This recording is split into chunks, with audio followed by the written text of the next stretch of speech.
হচ্ছে।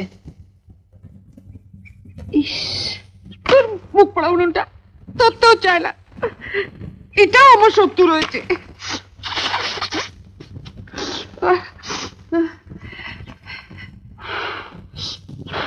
ইস, উনুনটা আমি ধরিয়ে দিয়ে আসি।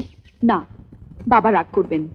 বাবা বলেছেন না আজকের দিনে মাকে সব কাজ করতে দিতে। আমরা তো কাল থেকে সব করবই। এই একদিনেই মা তার মেজে ছেলে আর মেজে বউকে চিনে নেবেন। তুমিই তো গন্ডগোলটা পাকালে। আকবাড়ি এখানে বলতে গেলে আমার মাকে আমরা দেখবো। হ্যাঁ, এখন তো সব দোষ আমার। তুমি তো আমাকে ঘর থেকে ডেকে নিয়ে গিয়ে তনুকে উস্কে দিতে বললে না? তা তুমি কি কচি খোকা? আমি বললাম আর তুমি তুমি জানো না মেয়েদের বুদ্ধি একটু কম হয়। তাহলে স্বীকার করলে না। এবার রান্নাঘর থেকে কেটলিটা নিয়ে এসো, একটু চা অন্তত নিয়ে আসি। আমি কেটলি আনছি, তুমি এই ফাঁকে বিছানাটা একটু ঠিকঠাক করে রেখে দাও।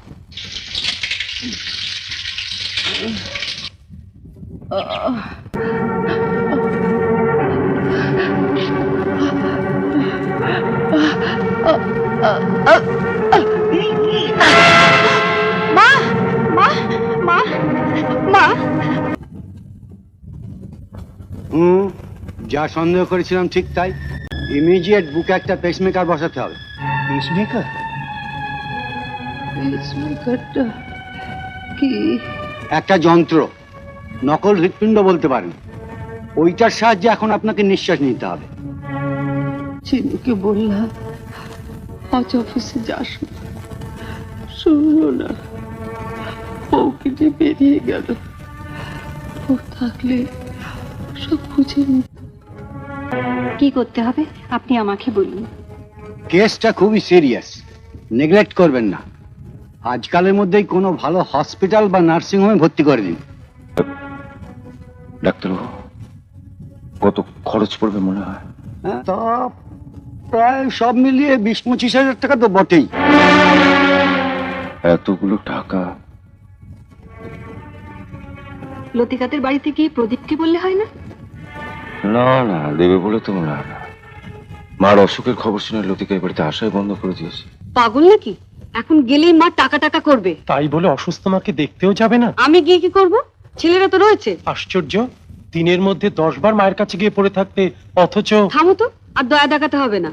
শোনো, ওরা যদি তোমার কাছ থেকে টাকা চাইতে আসে পরিষ্কার বলে দেবে নেই। পুজোর সময় কাশ্মীরে বেড়াতে যাব বলে যে টাকাটা তুলে রেখেছি ওটাই দিয়ে দাও না। আহ, কি দরদ! আমার কতদিনের শখ। ঘুমো তো, ঘুমো। ঘুম আমার আসবে না।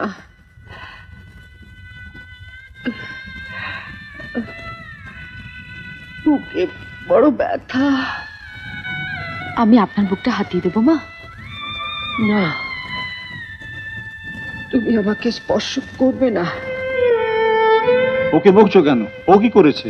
ও এই বাড়িতে আসার আগে আমি তো ভালোই ছিলাম। ও আসার পরে তো। চেঁচাচ্ছ কেন? তোমার চেঁচানো বারণ। তাহলে ওকে ঘর ছেড়ে চলে যেতে বলো। আমি ওর মুখ দেখতে চাই না।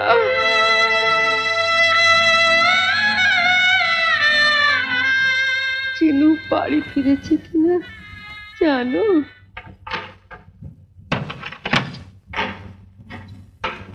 টাকাটা কোথায়? টাকাটা কোথায়? সরিয়ে ফেলেছি। উফ, বাঁচিয়েছো। সাদে কি বাবা তোমায় ভেড়া বলে? মার সামনে এমনি হুট করে টাকাটা বের করে দিলে। আমি কি করে জানবো বলো তো?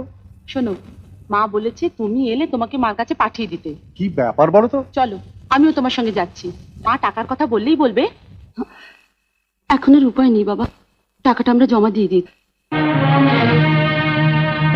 মা, আমরা ঘরে যাচ্ছি।